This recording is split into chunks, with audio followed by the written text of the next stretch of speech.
Welcome to day 223. We're in Jeremiah, 2nd Chronicles, and 2nd Kings. I'm going to wrap up a few things here, and the exile of Jerusalem is beginning, or the siege is happening. So let's get at it. The kings, let's just get the kings out of the way. There is something about Edom and the city of Basra that I didn't mention in my notes, but I'll come back to that when a little bit later. Okay, so let's get to the kings. So Jehoiakim, K-I-M, the son of Josiah. Let's see, let's get this right here. The son of Jehoahaz, which is the son of Josiah, is gone, and then Jehoiakim, C-H-I-N, becomes the next king, his son, and he's 18 years old, but he only rules for 3 months and 10 days. He does what's evil in the Lord's sight. I want to talk about the kings for a second. Remember when we started, we said Israel was evil and Judah was the good side. And then Israel got exiled, and then the kings of Judah become corrupt by their prophets and causes problems. And so then it says also in today's reading that Judah was more evil than Israel. So we have these two sets that we were talking about, and the point is who we listen to kind of dictates our path. They stopped listening to God and started listening to men, and men were fighting over each other saying, I had a vision, I had a dream, I'm a prophet, and leading them down the wrong path. So that's kind of what's happened in Israel. And so Babylon is coming, is there now in our reading. So let's get to Jesus in Jeremiah. Jeremiah 23 verses 3 through 6. I'm not going to read all that, but I'm just read the important parts here. For the time is coming. Let's go back. 3 and 4. I guess I want to read most of it. But I will gather together the remnant of my flock from the countries where I have driven them. So remember, God is the one doing this.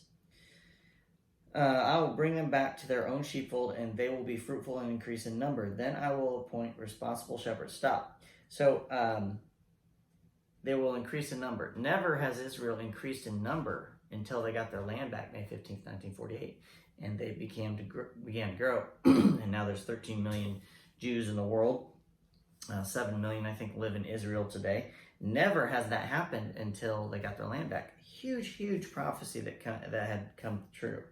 Okay, verse 4, then I will appoint responsible shepherds who will care for them, and they will never, keyword, never there, never be afraid again.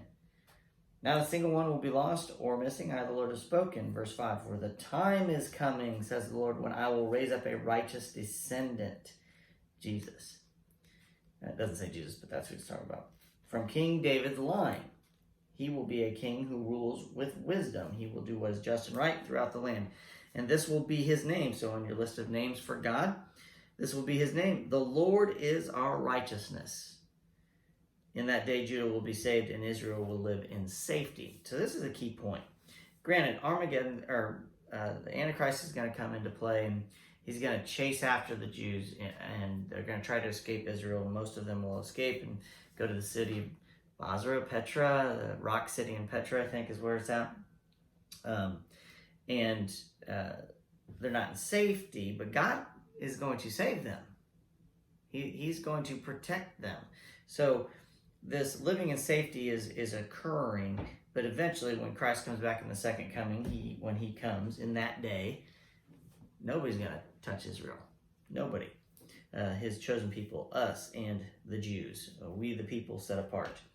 And then the last thing, the attributes of God.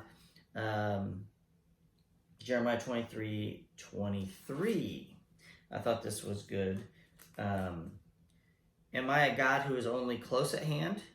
Says the Lord. Sometimes we don't want God to know what's going on, but God can't. He knows everything. No, I am far away at the same time. Meaning he's everywhere. He's close and he's far away. He's all over. He's everywhere. Omniscient, omnipotent, whatever. In verse 24, can anyone hide from me in a secret place? No. Remember, even in darkness, he is the light. Darkness cannot hide from him. He knows all things. And am I not everywhere in all the heavens and earth, says the Lord. Not just here on earth, but in the whole universe. He's everywhere. He's not bound by time. He's in the past, the present, and the future. He's not bound by gravity. He is in the heavens. He is also here. He is everywhere. He's in the light, and he is also in the dark places. So that's your day 223.